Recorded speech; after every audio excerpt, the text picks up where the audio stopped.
একটা পঞ্চায়েতের প্রধানের বা একটা পঞ্চায়েতে এক বছরে কত টাকা আসে আপনারা জানেন কি?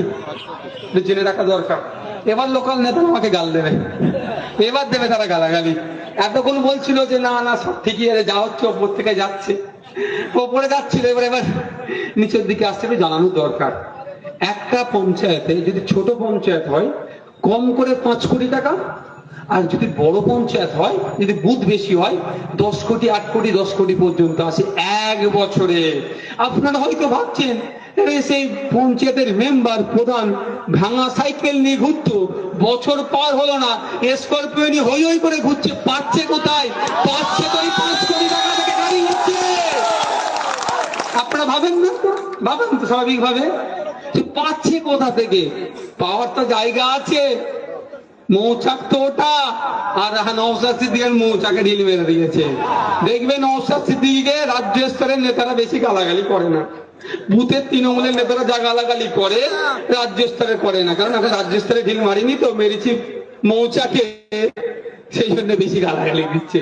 তো 5 থেকে 10 কোটি টাকা এক বছরে বিভিন্ন খাদে উন্নয়নের জন্য একটা অঞ্চলে আসে। আপনাদের চোখটা বন্ধ করে ভাবুন, যদি এক বছরে 5 কোটি টাকা আপনার অঞ্চলে উন্নয়নের জন্য খরচ হয়, এই অঞ্চলের এইরকম জরাজীর্ণ অবস্থা থাকবে তো? থাকবে তো? তাহলে 5 বছরে কত আসে? কম করে 25, সর্বোচ্চ 50 কোটি টাকা। ভাই যাচ্ছে কোথায়?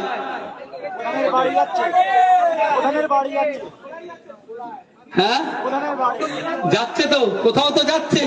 সেই যাওয়ার জায়গাটা কাঁচিতে কাটতে হবে তো, সেই জায়গাটা কাঁচিতে কাটতে গেলেই এত সমস্যা।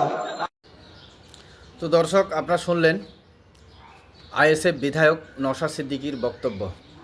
এবং আমরা সকলেই জানি যে পশ্চিম বাংলার 294 জন বিধায়ক, এবং এই বিধায়কদের মধ্যে নওশাদ সিদ্দিকীর জনপ্রিয়তা এই কারণগুলির জন্যই কিন্তু তিনি সব দলের মানুষের কাছে, এবং শুধু মানুষ নয়, নেতাদেরও কাছে, নেতাদের মুখে আপনারা শুনবেন, সকলেই ওনাকে খুব ভালো কথা বলে ওনার সম্বন্ধে, এবং ওনাকে ভালো চোখেই দেখেন। তবে কিছু কিছু নেতা আছেন, যেটা নাম বলাই যায়। একদিকে ওই ভাঙড়ের কি আপনার নাম শওকত মোল্লা, ক্যানিংয়ের বিধায়ক, আবার মাঝে মাঝে সেখানে গিয়ে সায়নী ঘোষ, আবার আমাদের তৃণমূল নেত্রী মমতা ব্যানার্জিও আছেন, অভিষেক বন্দ্যোপাধ্যায়, ওনারা তো নাম না করে অনেক কিছুই বলে থাকেন। কিন্তু এই কয়েকটা লোকের নাম বাদবাকি যত বিরোধী বা যত দলের নেতারাই আছেন, বিধায়করাই আছেন বা এমপিরা আছেন, তারা সকলেই কিন্তু নওশাদ সিদ্দিকীর কথা খুব ভালো কথা বলেন। আপনার সোশ্যাল মিডিয়ায় দেখেছেন। এর আগেও নওশাদ সিদ্দিকী তিনি কিন্তু এই বিধায়কদের বা একজন এমএলএর কত ভাতা পান, কত মাইনে পান, সেই সম্বন্ধেও তিনি বলেছেন, এবং সাধারণ মানুষের হয়ে তিনি কথা বলে থাকেন। যেমনটি আপনারা শুনলেন এই ভিডিওতে, যে আমাদের অঞ্চলগুলিতে প্রত্যেক বছর কত টাকা আসে ভাবুন। এবার যদি বুথ কম হয় তো তারপরেও সেখানে বছরে 5 কোটি টাকা আসে। যে টাকা 5 কোটি টাকা বছরে আসে, এবং যদি বুথ একটু বেশি হয় সেখানে 8 কোটি 10 কোটি টাকাও আসে। তো এত টাকা যাচ্ছে কোথায় যাচ্ছে সেটা তো নওশাদ সিদ্দিকী এবং তার সমর্থকরা বলেই দিলেন, নেতাদের পকেটে, অঞ্চলে যে নেতারা, সেই নেতাদের পকেটে। কিন্তু আমি বলতে চাই, এখানে আমাদেরও গ্রাম পঞ্চায়েত আছে, সেখানেও তো সেই টাকায় আসেন হয়তো। কিন্তু একাধিক জায়গায় নদী ভাঙ্গন দেখবেন আপনারা, কোনো কাজ হচ্ছে না। এমনকি আমার তো এক ব্যক্তির কথা খুব মনে পড়ে গেল, যে তিনি তৃণমূল আসার আগের থেকে আমাদের যে ইমডুম নদী আছে সেটার ভাঙা নিয়ে তিনি কমপ্লেন করেছেন, এবং 2011 থেকে এখন 15, এই সেদিনও গেলাম আমি, সেদিনও সে বলল আমাকে যে এখন অবধি আমার নদী ভাঙনের দরখাস্তগুলি পাওয়ার পরেও কোনো স্টেপ নিল না আমাদের গ্রাম পঞ্চায়েত থেকে। ভাবুন, অথচ কোটি কোটি টাকা আসছে, কিন্তু এই কোটি কোটি টাকা যাচ্ছে কোথায়? এখন তো আবার নতুন স্কিম হয়ে গেছে, আমার পাড়া আমাদের সমাধান, বুথভিত্তিক 10 লক্ষ টাকা, এবং সেই 10 লক্ষ টাকারে এমন করে প্রচার করা হচ্ছে যে সেগুলি দিয়েই একটি বুথে পুরো কাজকর্ম করে নিচ্ছেন। কিন্তু আগেই বলা হয়েছিল যে এটা দিয়ে ছোট ছোট কাজ হবে, কিন্তু সেটা এমন করে প্রচার করা হচ্ছে যে এই যে 5 কোটি টাকা বা সর্বোচ্চ 8 কোটি 10 কোটি টাকা অঞ্চলে আসছে, সেই টাকার কোনো উল্লেখই নেই। সেই টাকা যাচ্ছে কোথায়?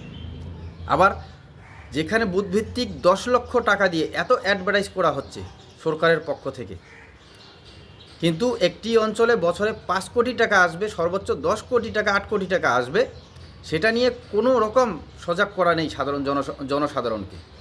মানে জনসাধারণ তো এখন বলবো এই নওশাদ সিদ্দিকী না বললে আমার মতো মানুষও আমি জানতে পারতাম না।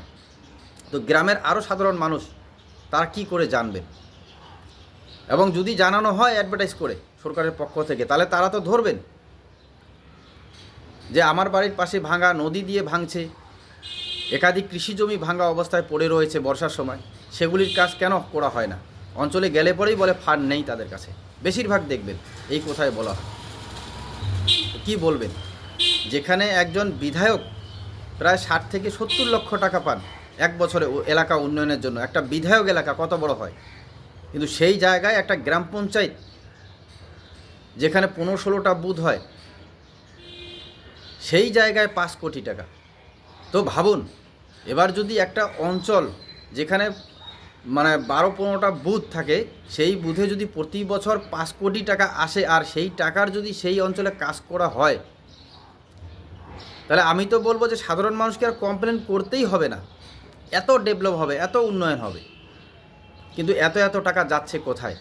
কিন্তু ওই যে বলে দিলেন, অঞ্চলেরও নেতা মন্ত্রী হচ্ছেন, তো বাইক কার আপনার স্করপিও নিয়ে ঘুরে বেড়াচ্ছেন। এবং যারা মানে কি বলা যাবে, আর বলার ভাষা নেই, কি বলবো, আপনারা সবই জানেন। তো কাজেই আমি আইএসএফ নেতা নওশাদ সিদ্দিকীর বক্তব্য আপনাদের সামনে তুলে ধরলাম এই কারণেই, এর আগেও আমি বলেছিলাম যে সর্বোচ্চ 10 কোটি টাকা এবং সর্বনিম্ন 5 কোটি টাকা প্রত্যেক বছর অঞ্চলগুলি পায়। গ্রামের মানুষকে সজাগ সচেতন হওয়ার কথা বলেছিলাম।